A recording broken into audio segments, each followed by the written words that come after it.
नमस्कार विद्यार्थी मित्रों, कैसे हो? मज़े में? अगस्ती इंटरनेशनल स्कूल में ऑनलाइन लेक्चर में हिंदी के क्लास में आपका स्वागत है।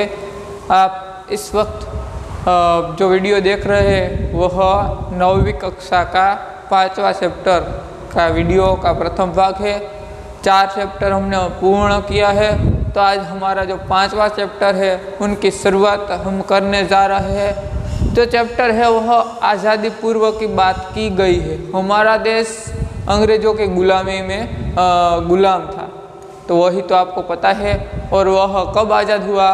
तो 15 अगस्त 1947 में हमारा देश आज़ाद हुआ।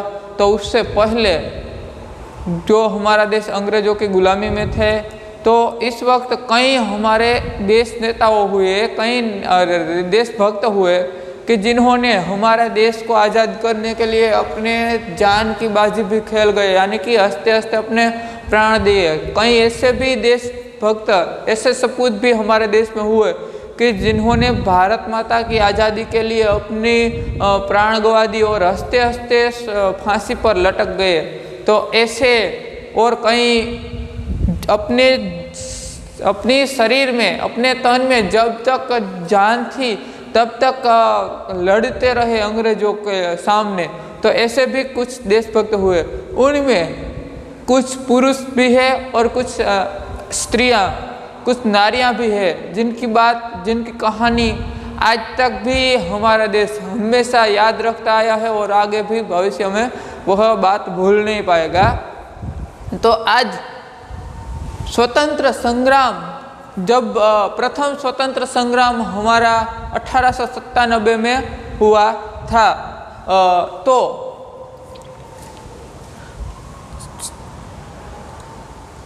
आज जिसके बारे में बात करने जा रहे हैं उस चैप्टर का नाम है स्वराज की नींव, यानी कि स्वराज को पाने का जो स्वप्न था उनके बारे में बात की गई।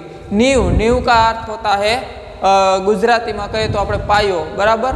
तो આજે આપણે જે આ સ્વરાજની નીંવ, સ્વરાજ કી નીંવ એટલે કે સ્વરાજનો પાયો છે એના વિશે અભ્યાસ કરવાનો છે। તો એમાં મેન પાત્ર છે તે રાણી લક્ષ્મીબાઈનું છે, બરાબર। રાણી લક્ષ્મીબાઈ છે એનું તમે નામ સાંભળ્યું જ હશે। બાળપણમાં એનું નામ મનુ હતું અથવા મણિકર્ણિકા હતું, અને એ બાળપણથી જ એટલી બધી કુશળ, એટલી બધી હોશિયાર હતી કે સામે કોઈ પુરુષ હોય તો એમને પણ હરાવી દે।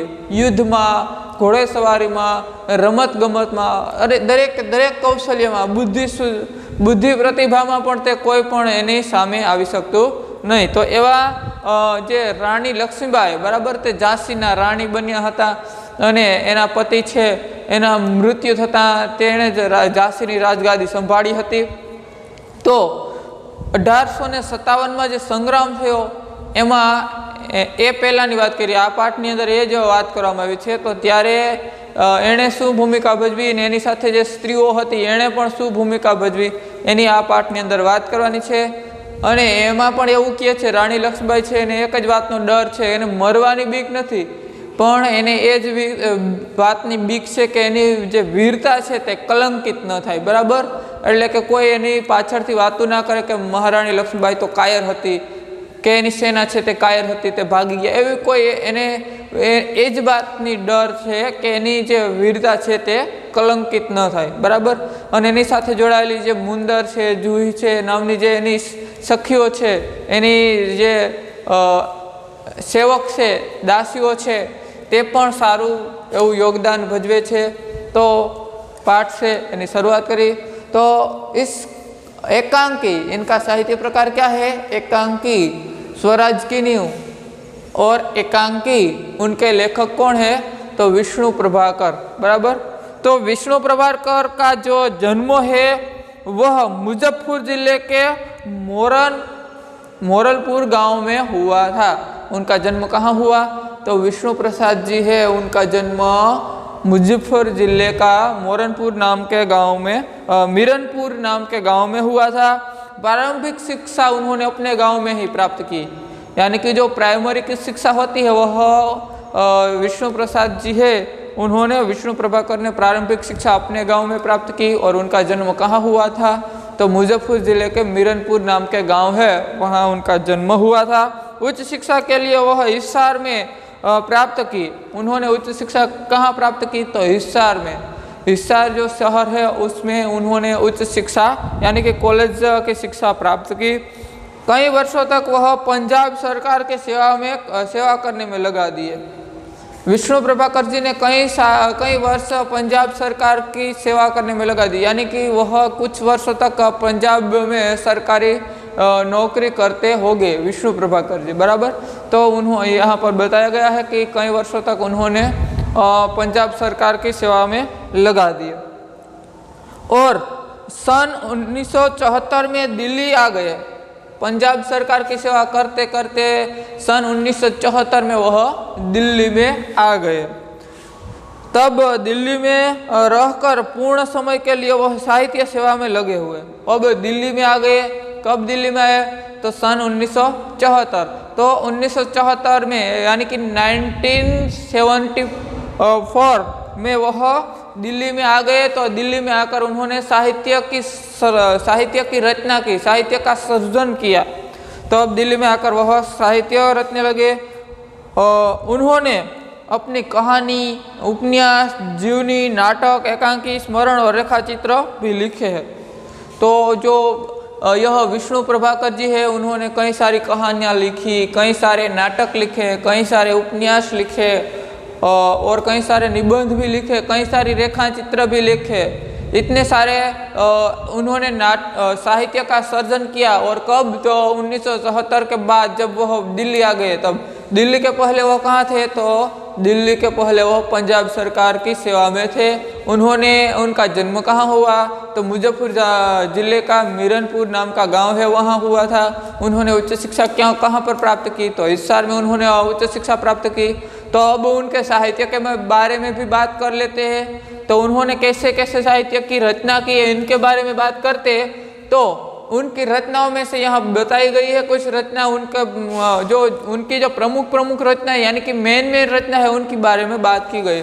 ढलती रात, स्वप्नमयी, यह उनके उपन्यास है। ढलती रात और स्वप्नमयी, यह उनके उपन्यास किन्हें कहा जाता है? जो बड़ी कहानियाँ होती है, एक ही पुस्तक में बड़ी बड़ी कहानियाँ होती है, उन्हें उपन्यास भी कहा जाता है।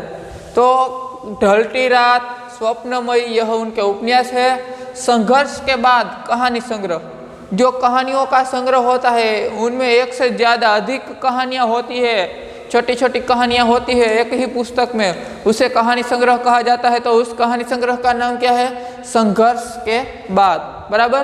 तो विष्णु प्रभाकर जी ने कौन सा कहानी संग्रह दिया है? तो संघर्ष के बाद। जब कभी संघर्ष होता है उसके बाद क्या होता है, उसके वर्णन किया होगा इसमें। तो संघर्ष के बाद यह उनका क्या है? तो यह उनकी कहानी संग्रह है। आपकी परीक्षा में ऐसा भी सवाल आ जाए कि संघर्ष के बाद कृति के कर्ता कौन है, संघर्ष के बाद कहानी संग्रह के रचयिता कौन है?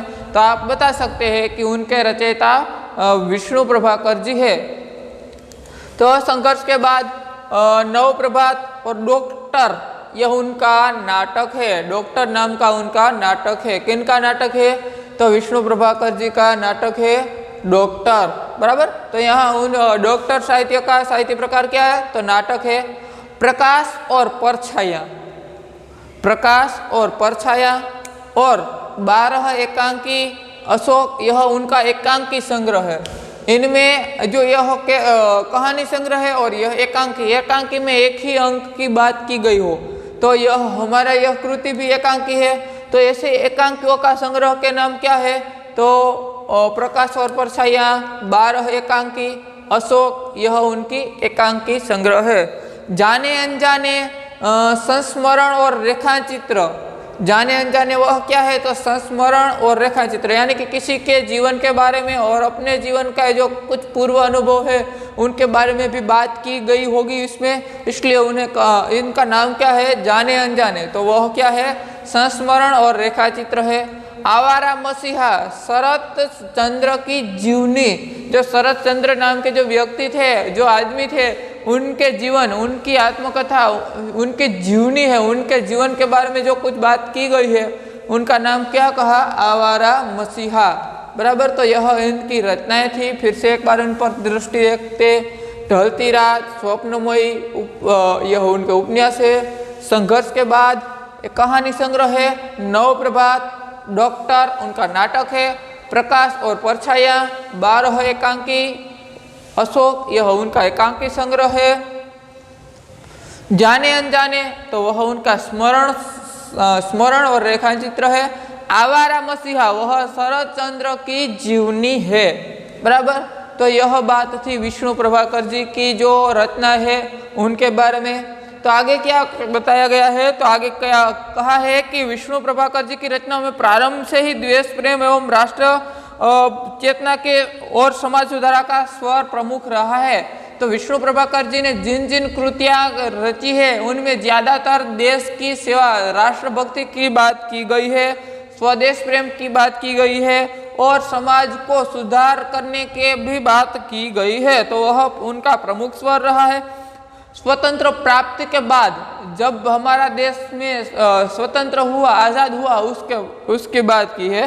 तो स्वतंत्रता प्राप्ति के बाद आपने आकाशवाणी केंद्र में नाटक निर्देशक के पद पर भी कार्य किए। तो विष्णु प्रभाकर जी है वह स्वतंत्रता, भारत को स्वतंत्रता मिली उसके बाद उन्होंने कहाँ कार्य किया, तो आकाशवाणी केंद्र यानी कि जो रेडियो का केंद्र होता है वो आकाशवाणी केंद्र दिल्ली में नाटक निर्देशक पर काम किया।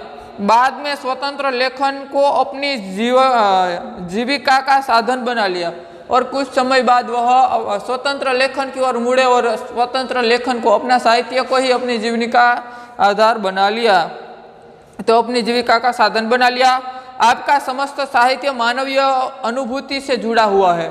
तो विष्णु प्रभाकर जी है उनका समस्त साहित्य है वह किन से जुड़ा हुआ है, तो यह मानवीय संवेदनाओं है उनसे जुड़ा है, मानवीय अनुभूतियों से जुड़ा हुआ है। आपकी रचनाओं में रोचकता एवं संवेदनशीलता सर्वत्र व्याप्त तथा भाषा सहज एवं सरल है। तो उनकी जो विष्णु प्रभाकर जी है इन्होंने कई सारी कृतियां, कई सारी रचना दी है। तो इन सभी रचना है उनमें रोचकता एवं संवेदनशीलता એટલે શું કહી શકીએ આપણે, જેના બીજાનું દુઃખ આપણે જાણીએ, અનુભવી શકીએ તો તે સંવેદનशीलता છે। तो रोचकता एवं संवेदनशीलता सर्वत्र व्याप्त है और भाषा सरल एवं सहज है। तो प्रस्तुत एकांकी में किसके बारे में बात की गई है वह भी यहीं पर पैराग्राफ में दिया गया है। तो प्रस्तुत एकांकी में स्वराज्य की नींव का जो प्रथम स्वतंत्र संग्राम हुआ 1897 में, तो में लक्ष्मीबाई के त्याग एवं संघर्ष का वर्णन किया गया है। तो 1857 में जયારે स्वतंत्रताનો જે પ્રથમ સંગ્રામ થયો 1857 માં, તો લક્ષ્મીબાઈનો જે ત્યાગ અને સંઘર્ષ છે એની વાત કરવામાં આવે છે। स्वराज की नींव रखने में स्त्रियों की महत्वपूर्ण भूमिका है। એટલે કે સ્વરાજ છે એ મેળવવું છે, બરાબર, તો એનો નીંવ એટલે કે એનો પાયો નાખવામાં સ્ત્રીઓ છે, મહિલાઓ હોય એનો ખૂબ અગત્યનો ફાળો રહ્યો છે, બરાબર। તો महत्वपूर्ण भूमिका रही है। प्रस्तुत एकांकी में पात्र स्वराज की नींव के पत्थर है। એટલે કે આ એકાંકીના જે પાત્રો છે તે સ્વરાજની નીંવના પથ્થર એટલે કે સ્વરાજની જે સ્વપ્ન છે એનો પાયો છે, બરાબર। तो उनकी पत्थर है जिसके त्याग, तपस्या, बलिदान के द्वारा भले ही स्वराज्य प्राप्त न हुआ। એટલે એમ કીધું કે આના દ્વારા, આનો ત્યાગ, આની તપસ્યા, આની સેવા द्वारा भले स्वतंत्रता प्राप्त न થઈ, परंतु શું થયું, तो भले ही उनके बलिदान एवं तपस्या द्वारा भले ही स्वराज्य प्राप्त नहीं हुआ, लेकिन स्वराज्य की नींव का पत्थर बनकर जनमानस एवं देश प्रेम व जागरण, नव जागरण की भावना जगाने में उन्हें सार्थकता समझते हैं। तो भले आना द्वारा એટલે કે લક્ષ્મીબાઈ હોય, મુંદર હોય, જુહી હોય, તાત્યા હોય, રઘુનાથ હોય કે સેનાનાયક હોય, ભલે આ દ્વારા સ્વતંત્રતા ન મળી, બરાબર। 1857 જે સંગ્રામ થયો, પ્રથમ સ્વતંત્ર સંગ્રામ, તો એમાં ભલેને આપણને સ્વતંત્રતા ન મળી, જો આ છે એમાં સૌ પ્રથમ એવો પ્રશ્ન જનરલ નોલેજનો પૂછાઈ શકે કે સ્વતંત્ર સંગ્રામમાં પ્રથમ શહીદ થનાર કોણ હતા, તો તે મંગલ પાંડે હતા, બરાબર। તે પણ ભારતીય એક વીર પુરુષ હતા। તો સ્વતંત્ર સંગ્રામ આ તમારે સામાજિક વિજ્ઞાનમાં આવતું હશે, સ્વતંત્ર સંગ્રામના કારણો ને એવું બધું, બરાબર। તો સ્વતંત્ર સંગ્રામ થયો એમાં આના દ્વારા, આમાં જે પાત્ર બતાવ્યા છે એના દ્વારા ભલે ને આપણને સ્વતંત્રતા ન મળી, પરંતુ એક વાત તો આપણે ગર્વથી કહી શકીએ કે એના દ્વારા લોકોના હૈયામાં લોકોના દિલમાં દેશ પ્રેમ છે તે જાગ્યો અને એને પણ ભારત દેશને આઝાદ કરવાના સ્વપ્ન છે એ આવવા માંડ્યા. એટલે કે એણે પણ હવે વિચારી લીધું કે આપણે આઝાદ કરશું ભારત દેશને. એટલે કે લોકોના હૈયામાં દેશ પ્રેમ જગાવનાર આ પાત્રો હતા. ભલે આના દ્વારા સ્વતંત્રતા ન મળી, પરંતુ એણે એટલી સેવા, આટલી તપસ્યા, આટલા બલિદાનો આપ્યા છે કે એના કારણે લોકો છે એને પણ હવે એના દિલમાં, એના હૃદયમાં દેશને આઝાદ કરવાની કેટલીક કામનાઓ જાગી. બરાબર. તો એ માટે આ પાત્રો છે તે ખાસ અગત્યના છે. તો પાત્રનો પરિચય પણ આપણે જોઈએ તો આ છે લક્ષ્મીબાઈ, જે ઝાંસી અને ગ્વાલિયર અને ઝાંસી છે એ ગ્વાલિયર એક કિલ્લો છે. બરાબર. તો ઝાંસીના રાણી કહી શકાય. બરાબર. તો એનું એક સૂત્ર પણ પ્રખ્યાત છે, મેરી ઝાંસી નહીં દૂંગી. એટલે કે આ એક વિરાંગના છે લક્ષ્મીબાઈ. જો એને નાનકડો બાળક હતો તો એણે એની પીઠ પાછળ બાંધીને તે યુદ્ધમાં ખુલ્લી હાથે બે તલવારો હાંકતા હતા લક્ષ્મીબાઈ. તો એ ઝાંસીના રાણી છે. બરાબર. પછી મુંદર એ અને જુહી એ બંને છે એ લક્ષ્મીબાઈની સેવિકાઓ હતી. પછી તાત્યા અને રઘુનાથ છે તે સેનાના સેનાપતિ હતા અને એક સેનાનાયક. બરાબર. અહીંયા આટલા બધા પાત્રો છે. એમાં આ તાત્યા ટોપે છે એને પણ ફાંસી આપવામાં આવી હતી. આવી રીતે આ ઘણા બધા પાત્રો છે. આ જે પાત્રો છે એના વિશે જ આપણે આ પાઠની અંદર ભણવાનું છે. બરાબર. તો લક્ષ્મીબાઈ છે એ આમાં ખૂબ અગત્યનું પાત્ર છે અને એ એવા સ્ત્રી છે કે જેણે સ્ત્રી હોય, બરાબર, સ્ત્રીએ શું કાર્ય કરવું હોય, સ્ત્રી કંઈક શું ન કરી શકે એ બાબત છે એના ઉપર પ્રકાશ ફેલ્યો. એટલે કે લક્ષ્મીબાઈ છે એ પુરુષોના સમોવડી હતા. એટલે એ હંમેશા કોઈ પણ યુદ્ધ હોય તો એમાં આગળ હોય અને વીરતાથી તે જીતતા હતા. પરંતુ હવે અંગ્રેજો છે એની સામે એમનું પરાજય થાય છે. તો એના પણ કેટલાક કારણો હોય. તો હવે એના કેવા કારણો છે અને કેવા લક્ષ્મીબાઈના મનમાં ડર લાગે છે એ વાત આ પાઠની અંદર છે. તો પાત્ર લક્ષ્મીબાઈ, જુહી, મુંદર, રઘુનાથ, તાત્યા અને સેનાનાયક. બરાબર. તો એટલા આની અંદર પાત્રો છે. હવે આજે આપણે થોડીક શરૂઆત કરીએ. બરાબર. આ છેલ્લો આપણો લેક્ચર હશે કદાચ. પછી બુધવારથી તો તમે રૂબરૂ સ્કૂલે આવતા થઈ જશો. એટલે આ તાસનો આ જે છેલ્લો વિડીયો કહી શકાય. તો હવે વાત એમ છે, બરાબર, કે કોઈ નાટક ભજવાતો, 1 અંકનું આ નાટક છે. 1 અંક એટલે 1 અંકનું નાટક છે. તો આખું આ રંગમંચ છે. બરાબર. આપણે બધા અહીંયા બેઠા છીએ. આ આખું રંગમંચ છે. આપણે બધા અહીં સામે બેઠા છીએ. એટલે કે આ ટૂંકમાં બોર્ડ આખો રંગમંચ છે. બરાબર. હવે રંગમંચ ઉપર તમને ખબર હોય તો તમે આપણે પિક્ચરમાં જોતા હોય કે રંગમંચ ઉપર કોઈ નાટક ભજવાતો હોય તો નાટક જોવા જાય એટલે પડદો છે તે ધીમે ધીમે પડદો છે તે ખસી જાય. પહેલાં પડદો રાખેલો હોય તો હવે આ આખો પડદો ખસી જાય છે. બરાબર. એટલે કે પડદો એક બાજુ હોયો જાય એટલે હવે શું થાય તો પડદો એક બાજુ ખસવાના કારણે હવે આખું નાટક છે તે દેખાય. ટીવીમાં કેમ આપણે પિક્ચર ચાલુ કરીએ તો બધું દેખાતું, એ રીતે આ આખું રંગમંચ કોને કહેવાય કે જ્યાં નાટક ભજવાતું હોય તેવું. તો આ રંગમંચનો પડદો છે એક બાજુ ખસી જાય એટલે અહીંયા બે છે તે દેખાવા માંડે છે ચિત્રો. એક છે જુહી અને એક છે લક્ષ્મીબાઈ. તે એક તંબુ, યુદ્ધમાં તંબુ હોય, તમને ખબર હોય. બરાબર. તો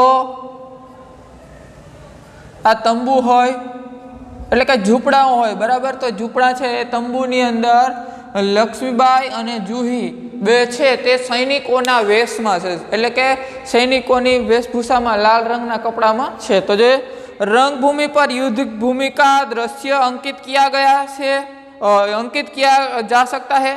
तो रंगभूमि में युद्ध भूमि का दृश्य अंकित किया गया है। कैंप के कैंप कहीं पास ही लगा हुआ है, એટલે કે આનો કેમ્પ છે તે ક્યાંક નજીકમાં જ છે। महारानी लक्ष्मीबाई तंबू के एक भाग में दिखाई देता है, એટલે કે महारानी लक्ष्मीबाईના જે તંબુ છે જેમાં महारानी लक्ष्मीबाई રહે છે એ તંબુનો એક ભાગ છે તે આપણને જોવા મળે છે। આ પડદો ઉઠે છે એટલે तो एक भाग दिखाई देता है। पर्दा उठने पर महारानी लक्ष्मीबाई अपनी सखी जूही के साथ उत्तेजित अवस्था में रंगमंच में प्रवेश करती એટલે કે પડદો ઉઠ્યો એટલે તરત આ એક લક્ષ્મીબાઈ છે એના જે તંબુ છે એનો એક ભાગ દેખાતો હવે આ પડદો ઉઠે છે રંગમંચનો એટલે લક્ષ્મીબાઈ છે તે આ પડદા ઉપર દેખાય છે એના એ અને એને જે એક સખી છે એની સાથે બરાબર। तो अपनी सखी जूही के साथ उत्तेजित अवस्था में એટલે કે उत्तेजित अथवा तो चिंतित कही શકીએ એવા अवस्था પણ છે અને रंगमंच पर प्रवेश करती है। दोनों लाल कुर्ते में सैनिकों की वेशभूषा में है। तो यहाँ किन्होंने लाल कपड़े पहने हैं, सैनिकों की वेशभूषा पहनी है? तो लक्ष्मीबाई और जूही दोनों सैनिकों की वेशभूषा में है, यानी कि सैनिकों के जो कपड़े होते हैं यह उन्होंने पहने हैं। लक्ष्मीबाई कहती है, लक्ष्मीबाई पहले ही अपनी जो समस्या है वह कहने लगती है अपनी सखी से। लक्ष्मीबाई की सखी का नाम यहाँ का क्या बताया गया है? तो जूही, जो आपको यहाँ पहले दिखाई देते हैं वह जूही। तो लक्ष्मीबाई कहती है, क्या कहती है कि मेरे देखते देखते क्या से क्या हो गया जूही, यानी कि जूही मेरी नज़र के समक्ष ही क्या से क्या हो गया। झांसी, कालपी, ग्वालियर कहाँ गई परंतु मंजिल है कि पास आकर ही हर बार चली जाती। એટલે કે લક્ષ્મીબાઈ કહે છે કે જૂહી મારા જોત જોતામાં શું થઈ ગયું, કાલપી, ગ્વાલિયર એ ક્યાં ગયા પરંતુ મંજિલ છે તે પાસે આવીને જ વહી જાય, એટલે કે મારું ધ્યેય છે, મારી મંજિલ છે પાસે આવતી હોય એવું મને લાગે ને પાછી દૂર વહી જાય। तो मंजिल है कि पास आकर हर बार दूर चली जाती है। स्वराज्य को आते हुए देखती हूँ परंतु दूसरे ही क्षण मार्ग में हिमालय अट जाता है। એટલે કે મને એવું લાગે છે કે મને સ્વરાજ્ય મળશે પરંતુ વચ્ચે જ રસ્તામાં અમુક બાધાઓ આવે, એટલે કે અમુક નડતર, અમુક વિઘ્નો આવે છે એના કારણે મને સ્વરાજ્ય મળતું નથી। એટલે એવું લાગે છે કે જે આપણી પાસેથી અંગ્રેજોએ આપણું રાજ્ય ઝાંસી લઈ લીધું છે, આપણો ગ્વાલિયર કિલ્લો છે તે ઝૂંટવી લીધો છે। જો આ સમય એવો છે કે આમાં જે અંગ્રેજો છે, અંગ્રેજોનો એક અધિકારી રોઝ છે બરાબર, એ લક્ષ્મીબાઈ સામે લડ્યો હતો। તો રોઝની સેના છે એણે આ લક્ષ્મીબાઈ છે એની સાથે યુદ્ધ કરીને કપટથી ને ગમે એમ કરીને ઝાંસીનું અને ગ્વાલિયરનો કિલ્લો છે એ એની પાસેથી પડાવી લીધો। એટલે હવે આ લક્ષ્મીબાઈ ને એની સેના બધા છે તે અહીં રણ મેદાનમાં આવી જાય છે અને તંબુમાં રહે છે। ત્યાં એનો જે કિલ્લો છે એ તો અંગ્રેજોના હાથ આવી ગયો છે। એટલે હવે આ પાછો આ કિલ્લો મેળવવાના પ્રયાસો કરે છે લક્ષ્મીબાઈ। એટલે લક્ષ્મીબાઈ કહે છે કે મને એવું લાગે છે કે મારી પાસે મારી મંજિલ એટલે કે મને સ્વરાજ્ય મળવાનું છે પણ ત્યાં જ તો વચ્ચે હિમાલય આડો આવી જાય। હિમાલય આડો આવે એટલે કે એક પ્રકારની બાધા વચ્ચે આવી જાય। तो मार्ग इस दूसरे ही क्षण मार्ग में हिमालय अड़ जाता है। उसे पास करती हूँ तो महासागर की डरावनी लहरें थप्पड़ मारने लगती। तो हिमालय को पार करती हूँ तो महासागर की डरावनी लहरें थप्पड़ मारने लगी, यानी कि मैं एक समस्या से उगल जाती हूँ तो दूसरी समस्या मेरे सामने ही हो जाती है, तो उसे मैं कैसे पार कर सकती हूँ, ऐसा लक्ष्मीबाई सोचने लगती है। तो दूसरे ही क्षण महासागर की डरावनी लहरें थप्पड़ मारने लगती है। उनसे जूझती हुई मैं हूँ तो नाविक सो जाते हैं, यानी कि मैं महासागर की डरावनी थप्पड़ों को भी पार करती हूँ तो मेरे जो नौका चलाने वाले नाविक है वही ही सो जाते। यानी कि कहने का भावार्थ यह है कि लक्ष्मीबाई कहती है कि मैं एक समस्या से बाहर निकलती तो दूसरी समस्या मेरे सामने ही होती, मैं उसी से भी जूझकर बहुत ही कोशिश करने, बहुत ही संघर्ष करने के बाद उन्हें भी पार करती तो मेरे साथ आने वाले मेरे जो सेवक है वह मेरे साथीदार है वह ही मेरे से रुष्ट हो जाते हैं, तो वह नाविक सो जाते हैं। देखो जूही उधर क्षितिज की ओर देखो, यानी कि लक्ष्मीबाई कहती है कि देखो जूही उसी क्षितिज की ओर देखो। क्षितिज किन्हें कहा जाता है, जहाँ पर हम वहाँ देखते हैं तो जहाँ पर धरती और आकाश दोनों एक साथ मिलते दिखाई देते हैं उसे क्षितिज कहा जाता है। तो लक्ष्मीबाई जूही से क्या बताती है कि देखो जूही उसी क्षितिज की ओर देखो। क्या देखने को कहती है, तो देखो उसी क्षितिज पर देखो कैसी लपलपाती हुई लपटें उठ रही है, तो उनमें देखो कि कैसी उनमें से लहरें आ रही है। सारा आकाश धूम घटाओं से छाया हुआ है, એટલે કે આખું આકાશ છે પેલા ક્ષિતિજ તરફ જુઓ કેવી રીતે છે એના ઝોકાઓ આવે છે, કેવી રીતે એની જે લહેરો આવે છે, આખું આકાશ છે તે વાદળાઓથી ઘેરાયેલું છે। સારા આકાશ ધૂમ ઘટાઓ से छाया हुआ है। પ્રલય की ભૂમિકા है, એટલે કે આખું પ્રલય એક તોફાન છે આવવાનું સંકેત છે।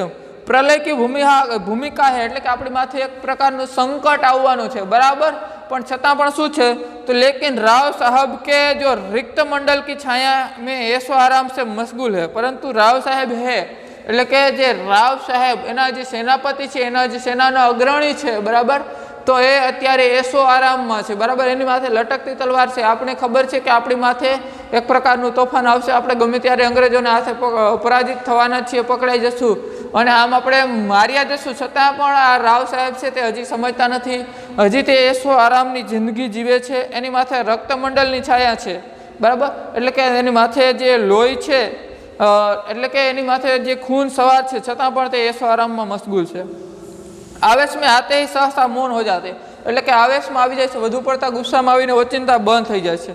जूही कुछ कहने के लिए मुंह खोलती ही कि महारानी फिर बोल उठती एटले के जूही छे ते कंईक कहेवा जाय छे पण त्यां ज तो महारानी छे ते फरीथी बोले छे शुं बोले जूही जूही मैंने प्रतिज्ञा की शुं के जूही जूही मैंने प्रतिज्ञा की कि मैं अपनी झांसी नहीं दूंगी लेकिन झांसी हाथ से निकल गई एटले के जूही मैं एक प्रतिज्ञा करी हती के हूँ आपणी झांसी छे ते कोईने आपीश नहीं हूँ मारी झांसी कोईने आपीश नहीं पण छतां पण झांसी छे ते हाथमांथी निकળી गई छे तो झांसी हाथों से निकल गई है। सहसा तीव्र होकर नहीं नहीं झांसी हाथ से नहीं निकली एटले के ओचिंता तीव्र एटले के वधु पड़ता आवेशमां आवी के नहीं नहीं झांसी मेरे हाथों से नहीं निकली एटले के ना ना मारा पासेथी झांसी चाली नथी गई एम मैं अपनी झांसी नहीं दूंगी एटले के हूँ मारी झांसी एटले के मारू राज्य छे ते अंग्रेजोने कोई पण हालते कोई पण भोगे एने नहीं ज आपू एम मैं अकेली हूँ लेकिन उससे क्या मैं अकेले ही झांसी लेकर रहूंगी एटले के लक्ष्मीबाई कहे छे के मारी साथे मारू सैन्य नथी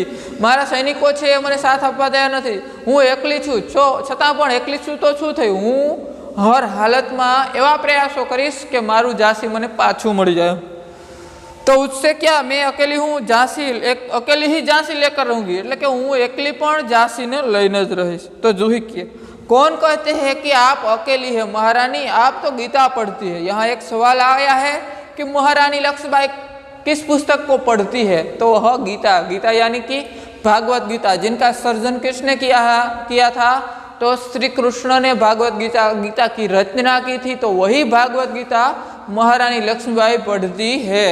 तो जूही कहती है कि महारानी किसने कहा कि आप अकेली है महारानी ने कहा ना कि मैं अकेली हूँ तो क्या हुआ मैं अकेले ही झांसी लेकर रहूंगी। तो जूही ने कहा कि भाई साहब महारानी जी आपको किसने कहा कि आप अकेली है आप तो गीता पढ़ती है फिर भी इतनी निराशा क्यों कि आप तो गीता पढ़ती है फिर भी निराशा कैसी छतां पण तमे तो गीता पढ़ो छो भागवत गीता वाँचो छो एनुं अध्ययन करो छो छतां पण आटली निराशा केम। तो लक्ष्मीबाई की मैं निराश नहीं हूँ मैं जानती हूँ कि झांसी लेकर रहूंगी लेकिन क्या तुम नहीं जानती कि उस दिन बाबा गंगदास ने मुझसे क्या कहा था एटले के हूँ निराश नहीं रानी लक्ष्मीबाई के हूँ निराश नहीं छतां पण तने खबर नहीं कि त्यारे बाबा गंगदास एटले के लक्ष्मीबाईना पितानुं नाम है बाबा गंगदास तो बाबा गंगदास ने मुझसे क्या कहा था कि जब तक हमारे समाज में छुआछूत और ऊंच नीच के भेदभाव नहीं मिट जाते तब और हम विलासप्रियता को छोड़कर जन सेवक नहीं बन जाते तब तक स्वराज्य नहीं मिल सकता। એટલે બાબા ગંગદાસ से कीधुं હતું કે જ્યાં સુધી આપણે આ સમાજના રહેલા જે અછૂઆછૂત એટલે કે अस्पृश्यता છે ઊંચ નીચના જે ભેદભાવો છે અને વિલાસપ્રિયતા છે એટલે કે ભોગ વિલાસ છે એને છોડીને જન સેવક ન બની શકીએ ત્યાં સુધી આપણને स्वराज नहीं मળી શકે। આવું કોણે કીધું હતું તો આવું બાબા ગંગદાસે કીધું હતું। તો आपको यह भी सवाल आपके सामने आ सकता है कि बाबा गंगदास ने क्या कहा था। तो बाबा गंगदास ने कहा था कि जब तक हम छुआछूत छोड़कर ऊंच नीच के भेदभाव को भी मिटाकर और विलासिता में डूबे हुए हैं वहां से उठकर सामान्य जन सेवक नहीं बन सकते तब तक हमें स्वराज्य नहीं मिल सकता। वह मिल सकता है केवल सेवा तपस्या और बलिदान से। यह भी याद रखना कि स्वराज्य किस बातों से मिल सकता है तो स्वराज्य सेवा तपस्या और बलिदान से मिल सकता है। तो बाबा गंगदास यानी कि लक्ष्मीबाई के पिता है उन्होंने कहा है कि हमें हमारे जो समाज है समाज में ऊंच नीच छुआछूत और भोग विलास का जो वातावरण माहौल बन गया है उन्हें छोड़कर हम सामान्य जन सेवक नहीं बन सकते, देश सेवक नहीं बन सकते, तब तक हमें स्वतंत्रता मिलना नामुमकिन है, यानी कि हमें बहुत ही कठिन है स्वतंत्रता मिलना। स्वतंत्रता पाने के लिए हमें सेवा, बलिदान और तपस्या की ही आवश्यकता है। ऐसा किसने कहा था? तो ऐसा बाबा गंगदास ने कहा था। बाबा गंगदास कौन थे? तो वह महारानी लक्ष्मीबाई के पिताजी थे। तो आज के लिए इतना, फिर मिलेंगे रूबरू। हमें अब प्रत्यक्ष शिक्षण में आप रूबरू ताश में है वो होगे, तब इसके आगे बढ़ाएंगे।